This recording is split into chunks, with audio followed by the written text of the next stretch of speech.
Si presenta questa sera la nuova stagione 2017-2018 nella nuova sala riunioni che state inaugurando.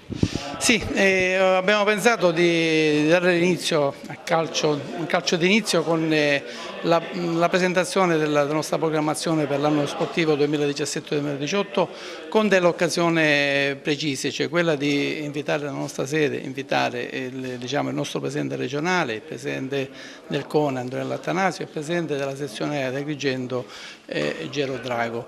E l'occasione anche è buona perché durante il riposo tra virgolette estivo siamo adoperati per far nascere questa piccola sala riunione che ci consente appunto di fare le nostre riunioni con le società, ci permette di fare le nostre comunicati stampa, insomma ci permette una piccola sala che ci permette di poterci riunire senza intralciare nessun lavoro della segreteria. E il vostro impegno per il calcio agrigentino?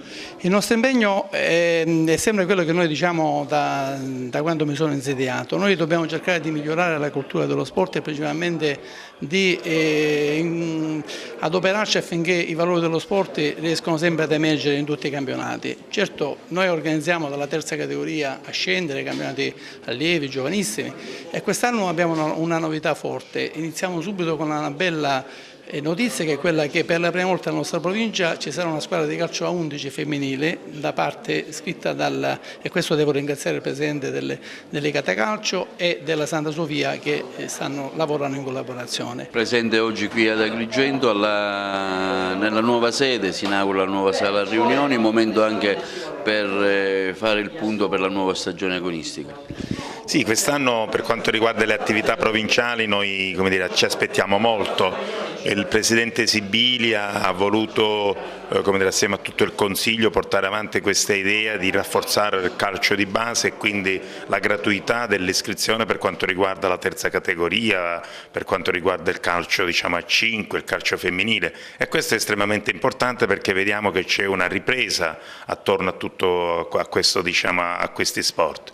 Bene, noi siamo contenti. Diceva lei bene, abbiamo fatto una nuova sala, una sala riunione, oggi faremo il punto della situazione proprio in previsione di tutto quello che sarà la stagione sportiva. Oggi abbiamo pubblicato i gironi di prima categoria e di seconda categoria, ecco, rimane solo da trovare la situazione, da determinare gli organici provinciali.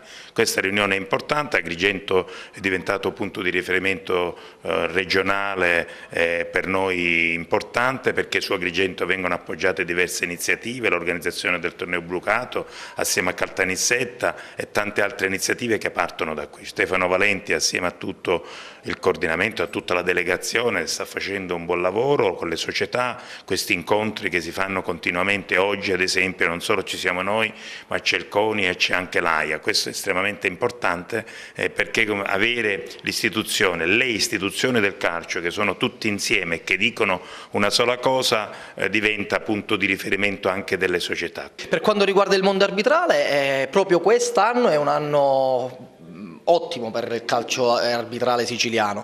Da pochissimo abbiamo avuto una promozione alla CAN di Rosaria Abisso, di Luigi Pillitteri alla CAN-B, diversi assistenti sono transitati nei ruoli di Serie A, Santoro abbiamo intagliato in Serie B e la provincia di Agrigento oggi ha la grande opportunità di toccare quanto prima anche le massime categorie nazionali perché abbiamo Fabio Pasciuta che è anche il mio vicepresidente e Antonio Lomia, anche vicepresidente che è in Campro, quindi siamo presenti ad altissimi livelli anche come sezione di Agrigento. Abbiamo diversi arbitri in Serie D e assistenti in Serie D e tanti giovani che dirigono le gare del campionato regionale siciliano e che sicuramente in futuro ci daranno grandi soddisfazioni.